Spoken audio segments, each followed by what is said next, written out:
Hi, welcome to part 4. It's getting there. I think we've probably got another 3 parts and the painting. But what this deals with today is the log holders.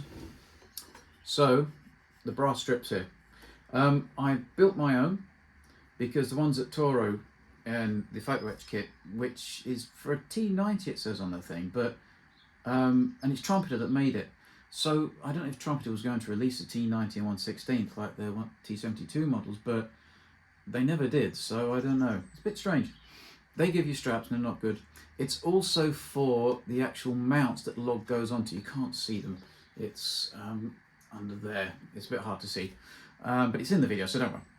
So it's how to put those together. I soldered most of it. I haven't shown you how to solder it because I'm not sure a lot of you have the equipment to do that, and I don't need the feeling like you can't do this. Super glue, if you get Mengs Photoetch super glue, which is a bit more sticky and a bit more bendy rather than brittle, it should still be fine. I don't see why not.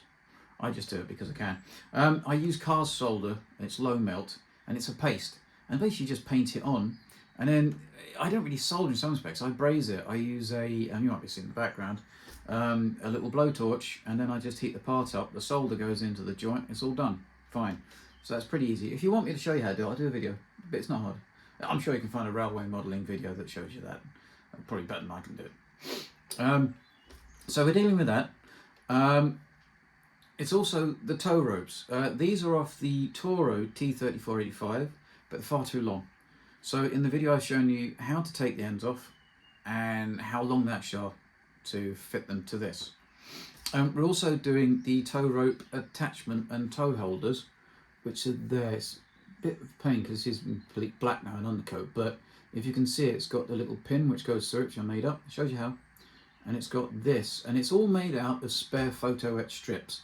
So the bits that you don't use from the Photoetch, the hangers I suppose you could call it, or the spurs, that's what we use it from. Don't ever throw that away because it comes in really handy. What's that? Tow ropes, tow rope mounts. There's another little one there, and also the little back plate. Now, can you see this little white bit? I'm not sure. Where is it? I can't see it because I'm looking at the camera.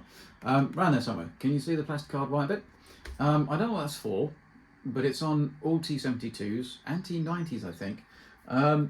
So I've shown you how to do that in picture form. It's not a video because it would have been really dull doing that.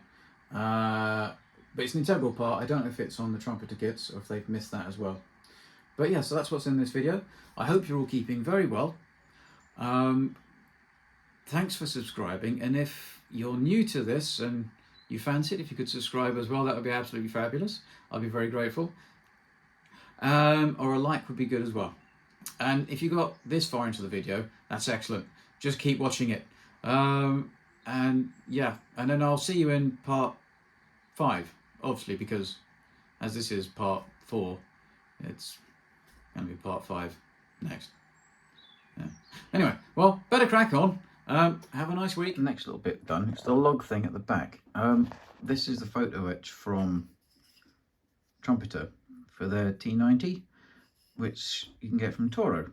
So I don't know how these fit on. Try if you just stick it or what, I don't know. But I've stuck them on. I hate not pinning things. I really despise not pinning things. But there's nothing to pin them to. Let's see. There it goes. There's nothing to pin them to. So I've just glued them to bits. And it's a bit messy, but I want to put as much glue. You won't see it when the log's on. But it's the holder. Do you see him? And then the log fits like that. And then you have the little bands, which I've made up myself because the actual ones, this one's got a hole, and then what you do is you put this one through there, that piece, and then you bend this one around, it goes up there, and then you put a pin through the two things to hold the log in. And I'll quickly show you that when it's done. But yeah, so that's that bit done. I soldered them all together as well because I just want strength. Oh, I wish this would focus a bit better. Anyway, I'll put this all together at the end so you can see what it looks like. Here's how I made the straps. The one on the right is the one that comes with the Torro Photoetch. It's no good. It will break. I use it on my son's one. It just falls off. It's very thin. So you just use spare Photoetch strip, as you can see. Then you get the diameter of pin that you need to go through the holes of the log attachment, which you can see to the top right there. And then you solder one pin in, because that goes in the top mount. And then the bottom hole, you don't solder the pin. You just bend it over with pliers to make the circle. But then you solder it so that it stays stuck. You can use glue, but I always use solder because it's better. Here are the two parts together, one in one of the upper holders and one next to the up holder at the bottom left. So they fit in like that. And then the bottom pin is missing. Here's one of the top holders where the strap fits into with the pin that's soldered into it. So it sits between the two grooves that you can see at the front, and it goes behind those two grooves and wedges in. In theory, you should be able to take the strap off even if you pin it at the bottom by just lifting it out of there. This is the bottom log mounting point with the adjustable holes. So there's a lot of holes, but it's normally the second one out that does it, that you put the pin through into the strap that you didn't solder a pin into, the one with a hole. And then I'll show you in a minute how you fit that in. It's a bit further on in the video. And if you can see, it pins through like that. And then the top half goes into that groove. It's hard to see there. I'll do that the other way. Then it hopefully holds the log on. And that's how it works in real life. I'm just about to do this one. So you see, the pin goes through there and then through these holes here. Then it holds on tight. The trumpeter ones, I say, were these, and they're just gonna, that's just gonna come off. It's like it's just not gonna work. So that's why I made my ones out of brass rod. Anyway, here's just a picture to confirm how the top fits into the top holder on the barrel mounting. It's very snug in there. It works really well. And if you can see the bottom half where the pin goes through, and here's from the other side, so you can see, so you bend it around the log and then you place the pin in. In the next video we show you doing that. The next bit of this video will show that happening. And when you put the pin through, don't try and put a small pin, just use a massive lump of brass.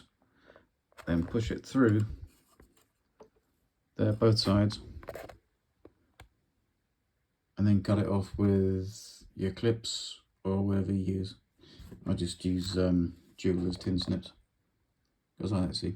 So I'll quickly nip that off, and then I'll show you what it's like when it's up the right way. And this is what it looks like from the top. So you see they sit in there like that, with the two little pins going through the top, which is soldered, and it goes all the way down and around. Oops, sorry, to under there, onto the, it's hard to see now with the log. So if it's a bit messy, it doesn't matter, but down to there, onto that, and that's the holders. And that's how it works.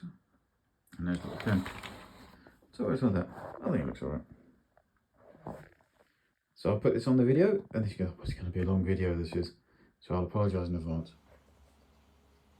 Here I've chopped off the Heng long tow cable holders so I can fill the holes with the pins that go in from them that secure it to the tank. This is the spare brass strips that I use that come from the Photoetch sheets that, you know, when you take the parts off, you're left with, and you might as well use them. It's free brass and it's good brass. It can be soldered and it's good. Here I've made one of the tow cable holders out of one, so you know, you get a free piece of Photoetch. And this is the little pliers that I use. They're about 4mm across. I think a lot of places sell them in like a little set of these ones, of bent nose pliers and the rest. So they work quite well. And if you can see, so I've drilled the two holes for the pin that goes through them. The pin's made easily from a tube of aluminium and just brass rod, if you can see there. And it goes through. When it's done, it'll be stuck, so they can't be removed, but you know, you don't really need to. And for my own peace of mind, I've drilled through it in two places near the corners and stuck two copper pins through to hopefully hold it in place a bit better. And it's just for my peace of mind, because I'm a bit pedantic about pinning stuff. Right, here's the little bracket. It's a little wonky, but it's covered under a load of stuff. I might do that show that a bit better actually. But I was going to make the pin now, so it's just through brass rod here and the aluminium tube, which you can cut quite easily with a sharp scalpel. That's what I like about it. Anyway, I'll get that. Right, next bit. I've just got to make up these holders for the tow rope. So these and that. And basically it's just out of the spare Photoetch, you know, the actual frames of the Photoetch. Yeah, so I'll show you when it's done. And yeah, it's comes in really handy. You never throw away old Photoetch bits because it's really thin brass and it's, you have to go and buy it, it's expensive, so you can use it. And there's a lot on there to be used. Anyway, I'll show you what it's like when it's done. And it basically goes like that, so it pins it on. And it goes up there. I'll probably pin it in. I'll probably make that top bit a bit smaller. It's got to do the two there now, and I'll show you. And there it is all done. With the pin through, the pin's obviously going to be shorter. And then two tow rope holders. I'm going to try and pin both sets of these to the tank. It probably won't do much, but it just makes it a little bit stronger. These are pinned. Yeah, so it does that. And here's a little pin. You can just about see it. It's a little copper pin that I've put in just there. Just hold it a bit more, just in case. Anyway, so the back's getting that. Now you've got to do the tow ropes. The tow ropes are from T-72AV Torro tank, but they're far too long. So I'm going to put them on and then cut them to shape. What you have to do is get a pair of pliers, pull really hard, and this shackle comes off, and then you have to cut the rope to length. I'll show you what I mean in a sec. So I've pulled really hard. The glue just comes off. So you can take these ends off, and then you can cut this to the exact length and then put it back together again. So it's that simple. So this is it stowed on this side, and I've put the pin through. Obviously not glued, but can you see how much longer they are? The towing hook should come to about there. And it goes over the log like that. So do you see they're about that much too long? So I'll measure that up, and then I'll take a picture of the actual measurement so you guys can cut it to exactly the right length without having to faff about. Anyway, so I've measured them cut at 19.5. Remember that you've got to have a bit that goes into the tow hook. All right, so 19.5. Maybe you could do 20, just give it a little bit more play. These might be a little short, but it's about that, about 19.5. And treat the ends with super glue, or else when you push them in, they'll all fray out, and that'd be really hard. So if you just put some super glue on and then twist it around, and your fingers, you've got to be slightly careful, you don't stick it yourself, but it just stops it from falling apart when you put it in the tow hook. Here they are put back together, and that's the right length now. Hopefully I'll stick them on and show you. And so they go on like that. So they go underneath those tow hitches. They look like that. This must be a slightly shorter distance, or a different, maybe it's just going underneath. Makes this a little bit longer, but I think it's all right. Because they're both exactly the same length, so yeah. So it looks like that, and that's how they put on the rattan. Sometimes they're behind the log, actually, which makes life a little bit easier, but yeah, so that's it. Hopefully that's made that a little bit more detailed. Hi all, these are the holders for the tow ropes, as I said, but I've made them. I'm not going to show you how, because for what you have to do, it's all a bit of a faff, to be honest with you, and for what you get, I don't think it's, you won't notice it when the tow ropes are on. There's your other one this side. If you want me to show you in a tutorial how I did those, then let me know and I'll do it, but it's a lot of messing about for not much reward, if you know what I mean. It's just, you know, they're there, that's all. So yeah, there's that. Here's the tow rope holders that go onto the rear light mountings. It's a 4mm brass tube that you chop in half, and then what you do is, with one of those halves, you cut another groove in it so that you can place the brass strip inside, and then you solder it. Once it's soldered, you can then use a rat towel file to get rid of the bit of strip that's sticking up through the piece, and it should stay forever and stay soldered. I'm sure you can use super glue, or you could use plastic card. I'll just use brass because I had it and I've got my car's low melt solder. Here's that back plate piece. I have no idea what it does, but it's quite easy to make. It's just a square, and then you shape it. You do the 4 holes first, like then. Draw on the shape, and then shape it with some needle files. And then you get this. These are the attachment points that go onto the back of the tank. You have to do them at an angle because the back of the back plate of the tank is angled to fit it on. It's pretty simple to do and quite satisfying to make, because I don't think it's on even the trumpeter one, so I might be wrong. But you know, it's just these silly little details that make model making unique to the person who's done it. And I think this T-72 is unique at the minute, the way I've done it. So here it is again, you can see the angle, and here's on the tank.